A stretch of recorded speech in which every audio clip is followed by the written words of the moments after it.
সব সামাজিক অনুষ্ঠানে যেয়ে উঠতে পারেন না আর মনে হয় যে আমি হয়তো ওয়ার্ক লাইফ ব্যালেন্স করতে পারছি না। নিজেরও ভিতরে ভিতরে ইচ্ছা হয় যাওয়ার, কিন্তু সেটাও বুঝিয়ে ওঠা যায় না, আর লোকজন ভুল বোঝে। কি আপনার সাথেও এরকম হয়? আমাদেরকে জানান। আমরা আজকে কথা বলবো মনমিত সিরিজের পারফেক্ট ওয়ার্ক লাইফ ব্যালেন্স বলতে কি বোঝায়। প্রথমেই বলি যে পারফেক্ট ওয়ার্ক লাইফ ব্যালেন্স, এই পারফেক্ট শব্দটা আমাদের জীবনে কম ব্যবহার করব। মানে না করতে পারলে সব থেকে ভালো হয়। যখনই আমরা পারফেক্ট শব্দটা ব্যবহার করি তখন যেন আমরা একটা স্ট্যান্ডার্ডাইজড মাপ ঠিক করে দিই এবং সেইটার মতন না হলে আমরা ডিসস্যাটিসফাইড হই। তাহলে এই যে পারফেক্ট শব্দটার জন্য কি হয়, আমরা অনেক বেশি ভিতরে ভিতরে টেনসড হই, স্ট্রেসড হই, এগুলো অটোমেটিক্যালি আসে। আর একটু যদি কম হয় আমরা ফ্রাস্ট্রেটেড হই। তাহলে প্রথমেই আমরা এই পারফেক্ট শব্দটা বাদ দেওয়ার চেষ্টা করব। তার বদলে আমরা রাখবো যে আমাদের ভিতর থেকে যে সেলফটা আছে, একেবারে অথেন্টিক সেলফ, সেটা দিয়ে চেষ্টা করব। জেনুইনিটি মেনটেন করব, আমার বেস্ট দেওয়ার চেষ্টা করব যে কোনো কাজে। যদি সেটা করি অবশ্যই সেটা বেটার পারফরমেন্স দেবেই আমাদেরকে। তাহলে প্রথমেই পারফেক্ট শব্দটা বাদ দিলাম। এরপরে আসছে ওয়ার্ক লাইফ।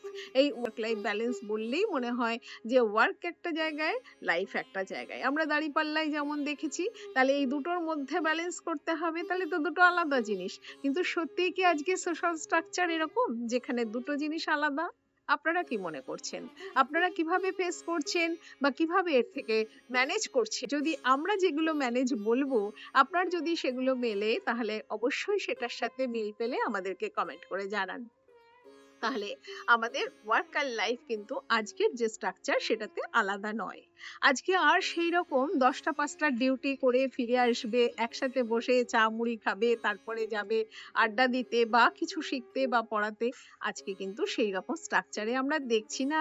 জবগুলো হারিয়ে গেছে বা অন্য ধরনের জব এসেছে যেখানে কোনো নির্দিষ্ট সময়ই নেই সেখানে। তাহলে এইরকম অবস্থায় কিন্তু প্রতিনিয়তই বেশিরভাগ ছেলে মেয়ে সবাই কিন্তু তাতে ব্যস্ত হয়ে রয়েছে। তাহলে যার ফলে কি হচ্ছে, এই সমস্যাটা খুব কমন একটা সমস্যা দেখা যাচ্ছে। প্রথমে একটা গল্প বলবো, তারপরে বলবো এই সমস্যাটা কেন হচ্ছে, তারপরে বলবো সেখান থেকে বেরোবো কি করে। বছর 30-এর তরুণ, সে একটা বিখ্যাত ইউনিভার্সিটি থেকে মাস্টার্স কমপ্লিট করেছে, জবের জন্য ইন্টারভিউ পর্যন্ত গেছে, কিন্তু তারপরেও সেখানে হয়নি, পাশ করার পরেও হয়নি। এবং সে তারপর থেকে শুরু করেছে প্রাইভেট টিউশন করানো এবং প্রচুর টিউশন করান, নিজের একটা ইনস্টিটিউট খুলেছেন এবং অন্যের একটা ইনস্টিটিউটের সাথেও যুক্ত আছে। সে যখন কথা বলছে সে ভীষণ সাকসেসফুল একজন টিচার, এরকম তার মনে হচ্ছে, চোখে মুখে গ্লো করছে। এবং স্টুডেন্টদের সাথে তার খুব ভালো রিলেশন, গার্জিয়ানদের সাথে ভালো রিলেশন, একেবারে যাকে বলা যায় তার সব রকম সাপোর্ট যা যা আমরা পাই ওয়ার্কের থেকে, জবের থেকে, যেমন এস্টিম পাই, একটা নিজের ফেম নেম মানি, সমস্ত কিছু কিন্তু তার মিট আপ হয়ে যাচ্ছে এখান থেকে, হ্যাঁ মিটে যাচ্ছে তার এখান থেকে। কিন্তু সমস্যা হচ্ছে একটা, সে যখন দিনের শেষে বাড়ি ফিরছে তখন যে তার মায়ের মুখটা দেখলে তার সমস্যা তৈরি হচ্ছে। মা বলছে, এত রাত্রে ফিরছিস, কোনো জায়গায় যেতে পারিস না, তোর সম্বন্ধ কি করে দেখবো, কে তোকে বিয়ে করবে, কোনো সোশ্যাল লাইফ নেই। এই সমস্যাটা কিন্তু তাকে কুড়ে কুড়ে খাচ্ছে। নিজেকে একটা প্রশ্নের মুখে ফেলছে যে তাহলে কি আমার আরো অন্য কিছু করার দরকার ছিল। এই ব্যাপারটা কিন্তু হচ্ছে। তাহলে এবার আমরা বলবো যে কেন হচ্ছে। প্রথমেই বলবো আমাদের যে মাইন্ড সেটআপ সেটা কিন্তু সেই আগের জায়গায় আছে এখনো। এই যে মায়ের কথা বললাম, এরকম অনেকেরই বাড়ির লোক আছেন বা ধরুন ওয়াইফরা আছেন বা ছেলে মেয়েরা আছে, একটা এক্সপেকটেশন থেকে যায় বা নিজেরও আছে সেই মাইন্ড সেটআপটা যে স্বামী যদি এই সময়টা ফিরে আসতাম তাহলে সবার সাথে কাটাতাম, এই রকম ধরনের কিন্তু নিজের ভিতরেও ডিমান্ড থাকে। তাহলে আমাদের এক্সপেকটেশনটা কোথাও এখন ব্রেক করছে। তাহলে আমরা কি হচ্ছে, আমাদের সোশ্যাল সিচুয়েশনটাকে দেখছি না, মানে রিয়ালিটিটাকে কিন্তু ঠিক মতন দেখতে পাচ্ছি না, বা দেখলেও সেটাকে অ্যাকসেপ্ট করতে এখনো আমাদের অসুবিধা হচ্ছে। হয়তো ইন ফিউচারে সেটা হয়ে যাবে। সেটা একটা দিক হচ্ছে। দ্বিতীয় দিক হচ্ছে যে এই যে আমারও ইচ্ছা, কিন্তু আমি যে কমিউনিকেট করতে পারছি না, সেখানে না একটা কমিউনিকেশন গ্যাপ থাকছে। এটা কিন্তু থাকছে আমাদের। আমরা পরবর্তী কোনো সময় ভিডিওতে অবশ্যই কমিউনিকেশন নিয়ে বলবো, আপনারা আরো ভালো করে সেটা বুঝতে পারবেন। তাহলে এইটা একটা গ্যাপ হচ্ছে। 3 নম্বর হচ্ছে নিজেরও না কোথাও একটা সেই এক্সপেকটেশন থেকে যায়, সেটা যখন মিট আপ করতে পারছি না, বা জবেরও একটা ডিমান্ড সাইলেন্টলি থেকে যায় যে আমার ওই রকম একটা ফিক্সড এজ যেহেতু অলরেডি এক্সাম দিয়ে পাস টাস করা ছিল, স্বাভাবিক তার ভিতরেও তো একটা সেই এক্সপেকটেশনটা ছিল, সেটা কিন্তু কোথাও ব্রেক করেছে, তাই জন্য পিছনে টেনে ধরছে সেটা। আর সর্বোপরি হচ্ছে আমাদের লোকজন যখন বেশি বেশি করে এটা বলে, কারণ বাইরের লোকজনও কিন্তু সেটার সাথে এখনো হ্যাবিচুয়েটেড হয়ে উঠতে পারেনি, যার ফলে কি হচ্ছে তারাও আমাকে অজান্তেই কিন্তু একটা করে খোঁচা দিয়ে দেয় যে তুই তো এখন আসিসই না, দেখাই যায় না, বা তোর পাত্তা পাওয়া যায় না, তোকে তো বলে কোনো লাভই নেই, এই ধরনের কথাগুলো, যেগুলো কিন্তু আমাদের অটোমেটিক্যালি হার্ট করে, ইনসাল্ট করে এবং ভিতরে ভিতরে ওই গিল্টটা তৈরি করে দেয়। এই এতগুলো কিন্তু কারণ থাকে এই জায়গাটার মধ্যে পৌঁছানোর জন্যে। আপনারা কি মিল পাচ্ছেন? আচ্ছা, এরপরে তাহলে বলবো যে কিভাবে আমরা এটা থেকে বেরোতে পারি। তাহলে প্রথমেই হচ্ছে, আপনারা যারা সেলফ কেয়ার সিরিজ দেখেছেন তারা আপনারা জানেন যে লাইফের বিভিন্ন আসপেক্ট গুলো যদি আমাদের কাছে ক্লিয়ার থাকে, তাহলে কিন্তু আমরা সেটার সাথে ধ্যান দিতে পারবো। এরপরে যখন আমরা রিলেশনশিপ নিয়ে ভিডিও করেছি, সেখানেও বারে বারে বলেছি যে আমাদের প্রায়োরিটি সেট করে আমরা রিলেশনশিপ গুলোকে দেখে নেব যে কোনগুলো আমার লিস্টে প্রথম দিকে আছে।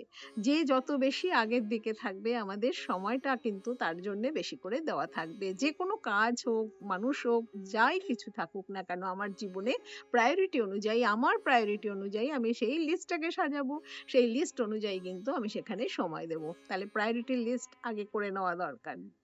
২ নম্বর হচ্ছে যে আমার প্রায়োরিটি লিস্ট ঠিক হয়ে গেলে কি হবে, আমার নিজেরই কিন্তু অনেক বেশি সেখানে নিজের কন্ট্রোলটা ফিল হবে। তার কারণ এটা আমার সেট করা।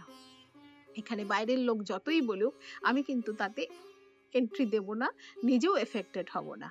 এটা কিন্তু খুব গুরুত্বপূর্ণ একটা বিষয়, আপনারা স্লোলি করে দেখবেন এটা কেমন হয়, এই কন্ট্রোল ফিলিংটা হবে। ২ নম্বর কি করতে পারি আমরা? আমরা দেখতে পারি যে সত্যি সত্যি আমি যদি প্রায়োরিটি লিস্টে এই সম্পর্কটা বা এই অনুষ্ঠানটা আমার কাছে ইম্পর্টেন্ট হয়, তাহলে আমি সেখানে কিভাবে রিঅ্যারেঞ্জ করতে পারি, আমার শিডিউলটার সাথে রিঅ্যারেঞ্জ করতে পারি। অলরেডি আপনারা হয়তো সেটা করেন, আমরা টুকটাক করি, কিন্তু প্রায়োরিটি লিস্ট সেট করে যদি করি না, আমাদের পিছনে সমস্যাগুলো হবে না, কম হবে। তাহলে আমরা সেই রিঅ্যারেঞ্জ করব। ৩ নম্বর কি হবে, যে আমার যে জেনুইন ইচ্ছা সেখানে যাওয়ার, অথচ কোনো কারণে আমি সেখানে পারছি না, তাহলে কি আমি সেখানে উইকেন্ডে যেতে পারি, বা আমি সেখানে কি ফোনে তাদের সাথে কোনোভাবে কন্ট্যাক্ট করতে পারি, বা অন্য কিছু জিনিসপত্র যদি দেওয়ার থাকে বা অন্যভাবে হেল্প করার থাকে, সেটা কি করে দিতে পারি। এগুলো করলেও কিন্তু অনেক সময় দেখা যায় যে সেই দূরত্বটা কিন্তু ঘুচে যায়, প্লাস নিজেরও একটা ভালো লাগা তৈরি হয়। এই যে একেবারেই আমি ডিট্যাচ থাকছি, যাচ্ছি না, সেখানে যদি আমি কিছু কন্ট্রিবিউট করি, কিন্তু আমার নিজেরও ভালো লাগা তৈরি হয়। এটা এই হচ্ছে ৩টে পয়েন্ট। ৪ নম্বর পয়েন্ট যেটা বলবো, সেটা আগে নিজে যখন আমি পুরো ক্লিয়ার বুঝতে পারবো, তখন কিন্তু আমার বাড়ির লোক, আমি বাইরের লোকদের তো পারবো না বোঝাতে, বা যাবও না সেখানে, সেই চেষ্টাটা করব না, কিন্তু বাড়িতে যাদের দ্বারা আমি প্রতিনিয়ত হার্ট হচ্ছি বা যাদেরকে আমিও হার্ট করছি, তাদের সাথে বসে কিন্তু একটা প্রপার কমিউনিকেশনের দরকার আছে। সেই কমিউনিকেশনটা ভীষণ ইম্পর্টেন্ট, কারণ তাদের মাথার কি কি ভাবনা কাজ করছে, এই রিজিড ভাবনাগুলো আজকের সোশ্যাল সিচুয়েশনে কোন কোন প্রফেশনের সাথে মেলে, সেগুলোকে যদি আমরা একটু দেখাতে পারি না, তারাও কিন্তু ভাবনার জায়গায় ফ্লেক্সিবল হতে পারে। আপনারা যারা কগনিটিভ ফ্লেক্সিবিলিটির ভিডিও না দেখে থাকেন, দেখে নিন, তাহলে বুঝতে পারবেন যে আমরা কিন্তু সেই ফ্লেক্সিবল জায়গায় পৌঁছাতে পারবো। এটা সম্পূর্ণ আমাদের মাইন্ডসেট, এটাকে গ্রোথ মাইন্ডসেট বলে, যেখানে আমরা কিন্তু এই ফ্লেক্সিবল ওয়েতে দেখতে পারবো বা অ্যাকসেপ্ট করতে পারবো। তাহলে আমরা আপাতত এইগুলো বললাম যে প্রায়োরিটি সেট করব, নিজের জায়গায় কন্ট্রোল ফিরে পাবো, প্রপার কমিউনিকেট করব এবং অল্টারনেটিভ দেখব। এই 4টে পয়েন্টকে যদি আমরা মাথায় রাখতে পারি, তাহলেই আমরা কিন্তু একটা ব্যালেন্স বা একটা ম্যানেজ করতে পারবো আমার সারাউন্ডিংস এর সমস্ত সিচুয়েশন গুলো। সেখানে কিন্তু আলাদা করে এই ওয়ার্ক লাইফ ব্যালেন্স করতে পারছি না বলে নিজের ভিতরেও গিল্ট হবে না, বা লোকজনও আমাকে দোষারোপ করবে না।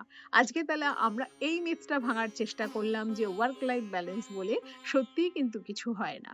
আমাদের প্রায়োরিটি সেট করে নিজেদেরকে কিন্তু সময়টাকে নিজেদের ডিস্ট্রিবিউট করতে হয় এবং তার সাথে জুড়ে থাকতে হয়, যদি প্রপার গ্রোথ আমরা চাই। আপনাদের যাদের মনে হচ্ছে এই ভিডিওগুলো কার্যকরী হবে অন্যের জন্য, শেয়ার করুন, লাইক করুন, সাবস্ক্রাইব করুন, একটু কমেন্ট করুন।